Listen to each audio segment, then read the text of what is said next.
മുംബൈ ഭീകരാക്രമണ കേസിലെ സൂത്രധാരൻ തഹാവൂർ റാണ ഡൽഹിക്ക് പുറമെ മറ്റ് നഗരങ്ങളിലും ആക്രമണത്തിന് പദ്ധതിയിട്ടു എന്നാണ് NIA പറയുന്നത്. ആക്രമണങ്ങൾ ആസൂത്രണം ചെയ്യാനാണത്രേ റാണ കൊച്ചിയിൽ ഉൾപ്പെടെ സന്ദർശിച്ചത്. ചോദ്യം ചെയ്യലിനോട് റാണ ഇപ്പോൾ സഹകരിക്കുന്നുണ്ട്. വിനീത VG വിവരങ്ങൾ നൽകാനുണ്ട്. വിനീത, 12-അംഗ NIA സംഘമാണ് തഹാവൂർ റാണയെ ചോദ്യം ചെയ്യുന്നത്. കഴിഞ്ഞ 2 ദിവസങ്ങളിൽ വേണ്ട രീതിയിലുള്ള ഒരു പ്രതികരണം റാണയിൽ നിന്നുണ്ടായിരുന്നില്ല എന്നായിരുന്നു നമുക്ക് കിട്ടിയ വിവരം. പക്ഷേ ഇപ്പോൾ റാണ ചോദ്യം ചെയ്യലിനോട് പ്രതികരിക്കുന്നു. ആ പ്രതികരണങ്ങളിൽ നിന്നാണോ കൂടുതൽ ഇടങ്ങളിൽ ആക്രമണം നടത്താൻ പദ്ധതി ഇട്ടിരുന്നു എന്നുള്ള വിവരങ്ങൾ പുറത്തുവരുന്നത്? എന്താണ് മറ്റു വിശദാംശങ്ങൾ?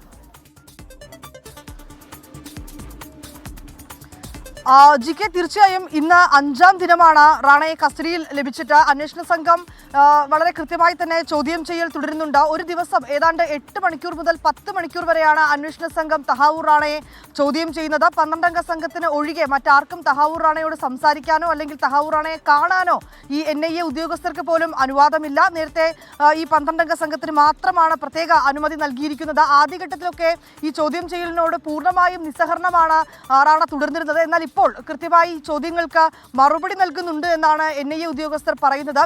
ഇതിൽ ഈ മുംബൈക്ക് പുറമെ രാജ്യതലസ്ഥാനമായ ഡൽഹിയിലും മറ്റു ചില നഗരങ്ങളിലും കൂടി തഹാവൂർ റാണ ആക്രമണത്തിന് ആസൂത്രണം നടത്തിയിരുന്നു, പദ്ധതി നടത്തി ഇട്ടിട്ടുണ്ടായിരുന്നു എന്നാണ് വിവരം ലഭിക്കുന്നത്. കോടതിയിൽ NIA ഇത് സംബന്ധിച്ചുകൊണ്ടുള്ള രേഖകൾ നൽകിയിട്ടുണ്ടായിരുന്നു, തെളിവുകളടക്കം നൽകിയിട്ടുണ്ടായിരുന്നു. കോടതിയും പട്യാല ഹൗസ് കോടതിയും ഇക്കാര്യങ്ങൾ നിരീക്ഷിക്കുന്നുണ്ട്. ഇതിൽ കൊച്ചിയിൽ തഹാവൂർ റാണ എത്തിയതും ഇത്തരത്തിലേക്കുള്ള ആസൂത്രണത്തിന്റെ ഭാഗമായിട്ടെന്നാണ് NIA വൃത്തങ്ങളിൽ നിന്ന് ഇപ്പോൾ ലഭ്യമാകുന്ന വിവരം. തഹാവൂർ റാണയെ വളരെ വിശദമായി തന്നെ ചോദ്യം ചെയ്യുന്നുണ്ട്.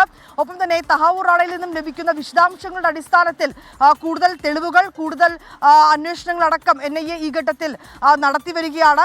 ഒരു പേപ്പറും ഒപ്പം തന്നെ പെന്നും തഹാവൂർ റാണ ആവശ്യപ്പെട്ടിട്ടുണ്ട്. ഇതും അന്വേഷണ സംഘം തഹാവൂർ റാണയ്ക്ക് നൽകിയിട്ടുണ്ടെന്നാണ് അറിയാൻ കഴിയുന്നത്. ഒപ്പം തന്നെ ഏതാണ്ട് 10 മണിക്കൂറോളം നീളുന്ന ചോദ്യം ചെയ്യലിൽ ഗൂഢാലോചന, ഈ പ്രാദേശിക സഹായം ഈ എത്തിയ മേഖലകളിൽ കൂടുതൽ നൽകിയിട്ടുണ്ടെന്നടക്കമുള്ള കാര്യങ്ങളാണ് അന്വേഷണ സംഘം വളരെ വിശദമായി തന്നെ ചോദിച്ചു വരുന്നത്. ഈ കൊച്ചിയിലടക്കം തഹാവൂർ റാണ എത്തിയതിനെ പറ്റിയും അന്വേഷണ സംഘം വിവരങ്ങൾ തേടുന്നുണ്ടെന്നാണ് നമുക്ക് മനസ്സിലാക്കാൻ കഴിയുന്നത്. അതിൽ കോടതി തന്നെ നിരീക്ഷിക്കുന്ന കാര്യമാണ്. ഈ കോടതിയിൽ NIA നൽകിയിരിക്കുന്ന തെളിവുകളുടെ കൂടി പശ്ചാത്തലത്തിൽ പട്യാല ഹൗസ് കോടതി തന്നെ നിരീക്ഷിക്കുന്ന കാര്യമാണ്.